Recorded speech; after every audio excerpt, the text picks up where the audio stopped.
Fala investidora, como é que vocês estão? Espero que estejam todos muito bem.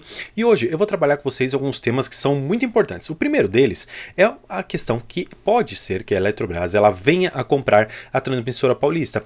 E depois de você entender o porquê e como que isso vai acontecer, eu quero mostrar para você que talvez seja acionista de Transmissora Paulista, especialmente nas ações preferenciais, aquelas que terminam com final 4, a possibilidade de o tag along ser um grande problema para você enfrentar. Mas claro, se você quer saber um pouco melhor sobre tudo isso, primeiro te convido a se inscrever aqui no canal e depois, claro que você gostar ou não do vídeo, você deixa aqui um comentário para o que eu posso melhorar, se você gostou, aquilo que pode contribuir ainda mais para o seu esclarecimento e claro, gostando de tudo isso, não esqueça também de deixar um curtir. Então, vamos pro vídeo.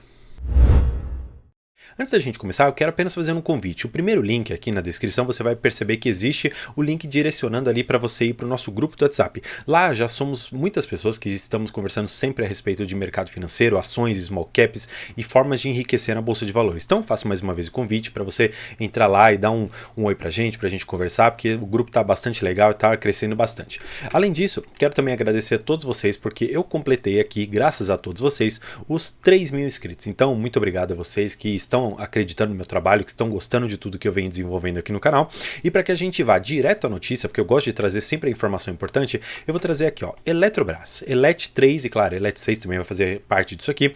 Seria a Transmissora Paulista um possível alvo de aquisição da Eletrobras? Bem, antes você precisa entender da onde que vai vir esse dinheiro, porque assim, a Transmissora Paulista não é uma small cap, ela tem muito valor ali em ativos lá dentro. Claro, você não pode desconsiderar também os passivos, porque uma boa parte das linhas ali que estão sendo construídas, elas são boa parte construídas com capital da própria empresa, mas uma boa parte também disso vem do próprio endividamento. Então você tem que juntar uma coisa com a outra para você ter o valor final da empresa. Vamos lá. O que eles colocam aqui? Que a Eletrobras ela tem um crédito tributário para restituir no valor de mais ou menos aqui seus 15 milhões de crédito. Então, estamos falando de um valor muito grande que pode vir para a Eletrobras. Mas, André, por que eles escolheriam a Transmissora Paulista? Existe a Taesa, existem outras tantas ali no setor de transmissão que seriam ótimos investimentos. Bem, aqui é uma questão muito peculiar. Por quê? Hoje, a própria Eletrobras, ela comenta aqui nessa entrevista que ela possui uma participação de 35% no seu capital geral.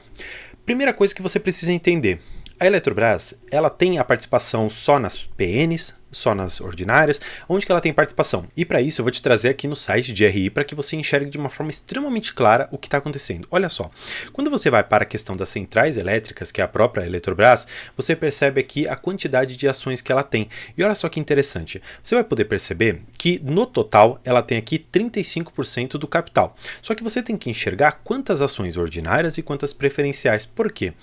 Eu particularmente, com esta informação, eu fico extremamente tranquilo em relação ao que vai acontecer com o acionista ali de TRPL4. Porque quando você percebe que na questão de quantidade de ações preferenciais e ações ordinárias, a Eletrobras ela tem muito mais das ações preferenciais, muito provavelmente o que vai acontecer? Bem, de duas uma. Provavelmente, eu acredito, a Eletrobras para que as pessoas elas realmente vendam seus papéis, porque antes disso eu vou explicar um pouco melhor, porque eu não quero deixar nenhuma dúvida para vocês. Se a Eletrobras ela vier realmente a fazer a compra da Transmissora Paulista e decidir tomar o seu controle e incorporar a própria companhia ali para dentro dos seus balanços, para dentro dos seus ativos, o que ela vai ter que fazer? Ela vai ter que fazer uma oferta para que as pessoas elas vendam as suas ações para a empresa. Então, basicamente, aqui nós estaremos falando de uma oferta pública de aquisição de ações, uma OPA, para você fechar aquele capital. E claro, esse capital todo, em termos de ativo, ele vai para dentro da Eletrobras. O que vai acontecer? Como a própria Eletrobras ela tem as ações preferenciais, ela pode optar, em função de a TRPL4 não ter o tag along, de não fazer uma oferta muito grande para aqueles que são detentores daquela ação. Agora, aqui existe um problema também que é grande. Se você não faz uma oferta relevante para os acionistas das ações preferenciais de Transmissora Paulista, muito provavelmente você não vai querer se desfazer daqueles papéis. E aí a empresa ela vai ter que lidar com uma situação que é um pouco complicada, porque ela vai ficar com os ativos dentro dos seus balanços Só que ela vai ter parte dos seus acionistas ainda vinculados com a própria Transmissora Paulista, o que faz com que, necessariamente, você tenha que ter um relatório ali para o seu RI, que você tenha despesas ali que podem ser, vamos dizer assim, retiradas do mercado e você não fique onerando a companhia com mais pessoas ali trabalhando e outras coisas que talvez não façam sentido. Desta maneira, portanto, olhando para uma questão bastante prática, eu particularmente acredito que a Eletrobras ela vai fazer uma oferta muito próxima daquilo que é o valor justo da empresa, considerando um pequeno prêmio. Só que esse prêmio ele não vai ser para as ações preferenciais e ordinárias o mesmo. Primeiro, você tem que enxergar hoje que as TRPL4 elas negociam no valor de R$24 a R$25, ao passo que as 3 elas negociam lá para cima dos seus R$30. Portanto, para uma e outra nós teremos preços diferentes. Sabendo disso, eu acho que é interessante você notar que, assim como a EDP fez, ela vai olhar para o mercado e vai falar, tá bom, vamos negociar um prêmio aqui razoável para vocês saírem, e aí eu pego para mim todas as ações, não preciso mais ter um capital aberto, não preciso mais ter aquelas burocracias regulatórias que exigem ali de balanços e divulgações e tudo mais, e eu vou incorporar isso aqui de uma outra maneira. Claro, a EDP tem um sentido totalmente diferente de ter feito isso, mas a Eletrobras, a meu ver, ela tem a indicação de tomar essa decisão, de pagar para os seus acionistas de TRPL4 um valor razoável para que você tire as pessoas de lá de dentro. De uma certa maneira, não querendo ser um pouco pessimista com essa situação, mas existe sim a possibilidade de a Eletrobras ela tomar esse caminho. De uma certa maneira, até no próprio documento aqui, eles falam que, como não tem o tag-along, eles podem, por conta de existir essa previsão legal, não pagar o correspondente para os seus acionistas ali da TRPL4, porque como ela hoje já tem uma participação bastante relevante, ela não precisa fazer a recompra ali no mesmo valor de mercado. Esse é um risco que sempre veio à tona no mercado. Será que o tag-along ele é um benefício para os acionistas? Será que justifica a TRPL4 valer tão menos do que a TRPL3 exatamente por esse tag-along? Na verdade, o que você precisa entender, na verdade, é um outro passo. Você não é obrigado a vender as suas ações. O que acontece? Quando a corretora recebe ali os documentos da OPA, ela traz tudo isso ali para você e fala, olha, você vai aderir ou não vai aderir? Se você decidir aderir, no momento ali da venda, da OPA, efetivamente, do fechamento daquele capital, você vai ter na sua conta, no dia seguinte, o valor correspondente àquilo que foi ofertado. Então, se, por exemplo, ofertarem para a Transmissora Paulista R$25, no dia que efetivamente essa OPA vier, você vai ter debitado para cada ação que você tem aqueles R$25. Maravilha. Agora, pensa no seguinte, você falou, tá bom, vocês não estão querendo me oferecer um valor razoável, então também não vou me desfazer das minhas ações. O que vai acontecer? Você vai permanecer com aquelas ações, você não vai perdê-las. No entanto, olha só o ônus que você vai ter com isso. Você não vai ter um mercado líquido para negociar essas ações. Não só isso, você não vai ter uma transparência tão clara, porque você não vai ter aquela obrigação que eu comentei de você ter um corpo de relação com investidores. Exatamente por isso, você não vai ter aqueles documentos bonitos, cheios de cores e outras coisas, mostrando os resultados, mostrando tudo mais. Você vai ter apenas a demonstração contábil.